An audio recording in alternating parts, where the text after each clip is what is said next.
శ్రీ పొట్టి శ్రీరాములు నెల్లూరు జిల్లా కావలి నియోజకవర్గంలోని బోగోలు మండలం జువ్వలదిన్నె గ్రామంలోని ఫిషింగ్ హార్బర్ నందు ఆంధ్రప్రదేశ్ మత్స్యకారులకు కేటాయించిన సముద్ర భూభాగమునందు ఆంధ్ర రాష్ట్రాల మత్స్యకారుల మత్స్య సంపదను అక్రమంగా తమిళనాడు, పుదుచ్చేరి, కడలేరు ఇతర రాష్ట్రాల నుండి మత్స్యకారులు ఆంధ్రప్రదేశ్ మత్స్యకారుల భూభాగంలో ప్రవేశిస్తూ తమ మత్స్య సంపదను అక్రమంగా దోచుకుంటున్నారని గత ఎన్నో సంవత్సరాలుగా తమిళనాడు, పుదుచ్చేరి, కడలేరు ఇతర రాష్ట్రాల నుండి ఆంధ్రప్రదేశ్ మత్స్యకారుల మత్స్య సంపదను అక్రమంగా దోచుకుంటూ వారిపై దాడులు చేస్తున్న ఇతర రాష్ట్రాల మత్స్యకారులను నియంత్రించి మత్స్యకారుల మధ్య ఎన్నో సంవత్సరాలుగా జరుగుతున్న ఘర్షణలకు శాశ్వతమైన పరిష్కారం చేయాలని స్థానిక మత్స్యకారు సోదరులు తమ ఆవేదనను వ్యక్తం చేశారు. ఇటీవల కాలంలో జువ్వలదిన్నె ఫిషింగ్ హార్బర్ నందు తమిళనాడుకు చెందిన మత్స్యకారులు అక్రమంగా తమ మత్స్య సంపదను దోచుకుంటున్న వారిని నిర్బంధించి తమకు న్యాయం చేయాలని అధికారులు కోరారు. నేడు మత్స్యశాఖ commissioner Ram Shankar Nayak Juvvaladinne fishing harbour నందు మత్స్యకారుల సమస్యలను పరిష్కరించేందుకు ఫిషరింగ్ డిపార్ట్మెంట్ మరియు మెరైన్, పోలీస్, ఫారెస్ట్ అధికారులతో రేపటి నుండి సముద్ర మార్గంలో ఆంధ్రప్రదేశ్ వారి భూభాగంలోనికి ఇతర రాష్ట్రాల నుండి అక్రమంగా మత్స్య సంపదను దోచుకుంటున్న వారిపై కఠినమైన శిక్ష విధిస్తూ రేపటి నుండి గస్తీ నిర్వహిస్తున్నట్లు మత్స్యశాఖ కమిషనర్ రామ్ శంకర్ నాయక్ మీడియా సమావేశంలో తెలిపారు. గత ఎన్నో సంవత్సరాలుగా తమిళనాడు, పుదుచ్చేరి, కడలేరు ఇతర రాష్ట్రాల నుండి ఆంధ్రప్రదేశ్ రాష్ట్రం నుండి అక్రమంగా మత్స్య సంపదను దోచుకెళ్తున్న వారిపై తమపై ఘర్షణలు దిగుతున్న వారిపై చట్టపరమైన కఠిన చర్యలు తీసుకోవాలని, మత్స్యకారుల మధ్య సుదీర్ఘకాలంగా జరుగుతున్న ఘర్షణలకు శాశ్వత పరిష్కారం చూపాలని స్థానికులు మత్స్యకారులు తమ ఆవేదనను వ్యక్తం చేశారు.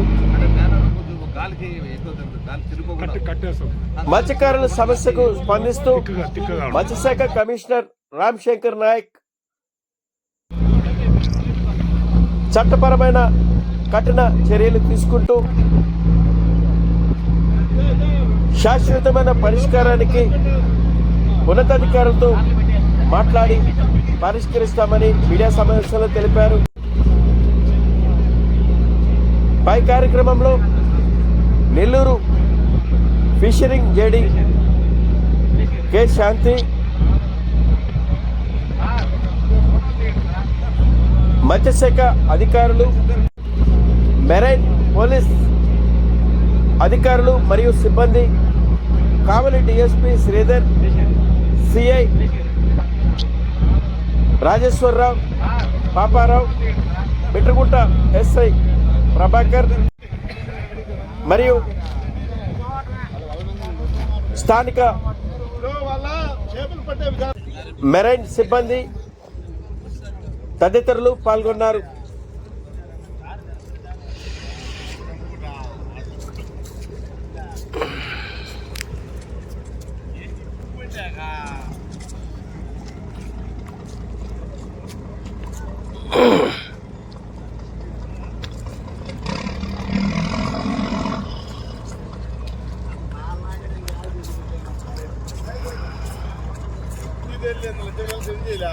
பட்டல் கண்ணா தாரி இருக்கிறா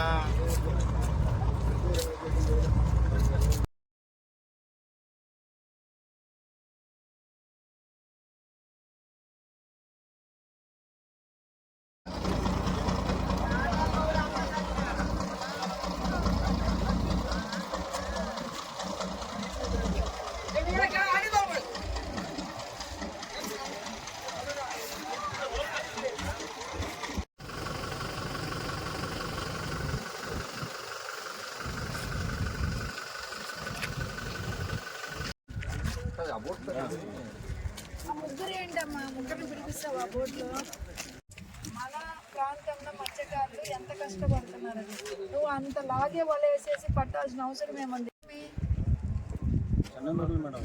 చెన్నయ్యే వాళ్ళ ఓనర్ వేరే ఉన్నాడు కదా, బోటు తాళముండలే కదా, ఇంజన్ మీరు దొంగగా తీసుకోవడానికి లేదు చెప్తున్నా.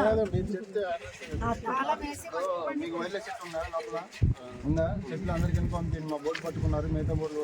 వైర్లెస్ చూడండి పదండి, పని చెప్తాం పదండి. మంచి పని చేస్తున్నాం, వైర్లెస్ ఎట్లా పెడతాం. ఎవరు ఇట్లాగా ఒక గస్తీ బోట్ అనేది తిరుగుతోంది, ఆ గస్తీలో ఏర్పాటు చేసిన అధికారులు కూడా ఈరోజు మా బోటు పట్టారు. సో ఎవరిని కూడా రానివద్దని చెప్పి మెసేజ్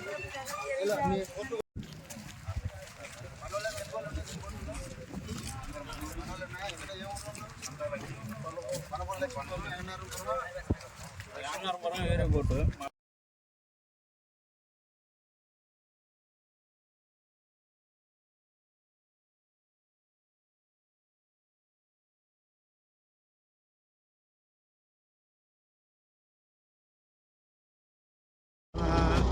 నెల్లూరు జిల్లా కలెక్టర్ ఆధ్వర్యంలో ఉదయము ఎస్పీ గారికి, జాయింట్ కలెక్టరు, మరి ఫారెస్ట్ డిపార్ట్మెంటు, మెరైన్ పోలీసు అందరూ కలిపి కలెక్టర్ ఆఫీస్లో ఒక సమావేశం ఏర్పాటు చేయడం జరిగింది.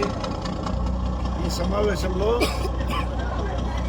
మన జువెల్ దినం నుంచి ఒక టాస్క్ ఫోర్స్ టీంని ఏర్పాటు చేసి మన రాష్ట్ర టెరిటోరియల్ వాటర్స్ 22 కిలోమీటర్ల పరిధి ఉంటుంది రోడ్డు, అంటే మన తీరం నుంచి సముద్రం లోపలికి 22 కిలోమీటర్లు ఉంటుంది.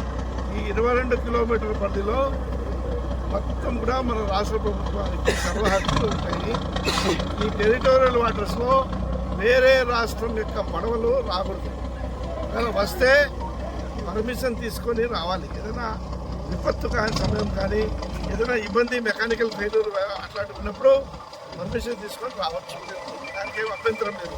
కానీ చేపల వేట కొనసాగించరాదు. 22 కిలోమీటర్లు దాటిన తర్వాత చేసుకోవచ్చు. భారత భూభాగంలో అన్ని రాష్ట్రాల వాళ్ళు చేపల వేట చేసుకోవచ్చు. కానీ 22 కిలోమీటర్ల పరిధిలో మాత్రము ఆంధ్ర రాష్ట్ర పరిధిలో ఉన్నటువంటి పడవలు మాత్రమే వేట సాగించాలి. ఇది నిబంధన. అయితే పెద్ద పడవలు, యాంత్రిక పడవలు ఏవైతే ఉన్నాయో అవి 220 నుంచి 40 హార్స్ పవర్ ఇంజన్ల వరకు మాత్రమే పర్మిషన్ ఉంది. అయితే చాలా పడవలకు నేను గమనించింది ఏంటంటే 450, 500 హార్స్ పవర్లు వేసుకొని డిస్ట్రక్టివ్ ఫిషింగ్ చేస్తున్నారు. డిస్ట్రక్టివ్ ఫిషింగ్ అంటే ట్రాల్ నెట్టింగ్ చేయకూడదు, రింగ్ వలలతో చేపలు పట్టకూడదు, లైట్ ఫిషింగ్ చేయకూడదు. ఇవన్నీ డిస్ట్రక్టివ్ ఫిషింగ్ కింద వస్తుంది.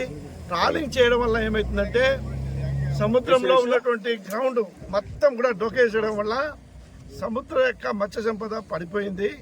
సో ఇప్పుడు ఇందాక చూశాను, ఒక పడవను పట్టుకొని వచ్చాము. ఆ పడవలో వాళ్ళు హాలింగ్ చేసినప్పుడు చూస్తే చిన్న చిన్న చేపపిల్లలు ఉన్నాయి.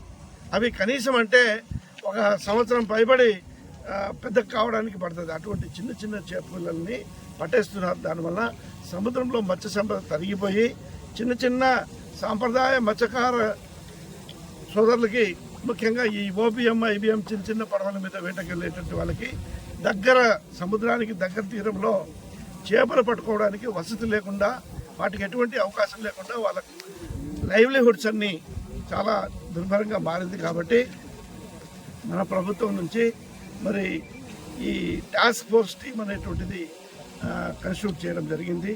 ఉదయం ఫారెస్ట్ డిపార్ట్మెంటు, మెరైన్ ఐజీ, మళ్ళీ మా కలెక్టర్ గారు, మేము అందరితో మాట్లాడి ఈ టీం అనేది ఏర్పాటు చేయడం జరిగింది.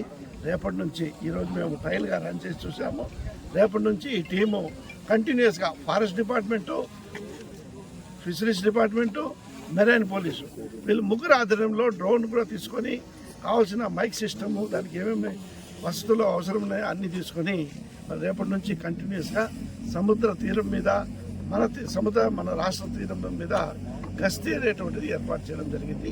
దీనివల్ల రాబోయే రోజుల్లో తమిళనాడు కానీ పుదుచ్చేరికి సంబంధించినటువంటి ఏవైతే పడవలు దొంగతనంగా మన వాటర్లోకి జొరబడి మత్స్య సంపదను నాశనం చేస్తున్నారో, టర్టల్స్ కానీ మెమ్మల్స్ కానీ, టర్టల్స్ అంటే ఇది తాబేళ్ళు, వీటన్నీ కొన్ని చనిపోయి ట్రాలింగ్ వల్ల చనిపోయి ఒట్టుకు చనిపోయిన తాబేళ్ళు కొట్టుకొని వస్తున్నాయి. కాబట్టి వీటి పరిరక్షణ కోసం forest department, fisheries department, marine police ఈ 3 వ్యవస్థలు ఖచ్చితంగా పనిచేసేదానికి ఏర్పాటు చేయడం జరిగింది. ఈ ప్రభుత్వ ఆర్డర్ కూడా రేపు వస్తుంది.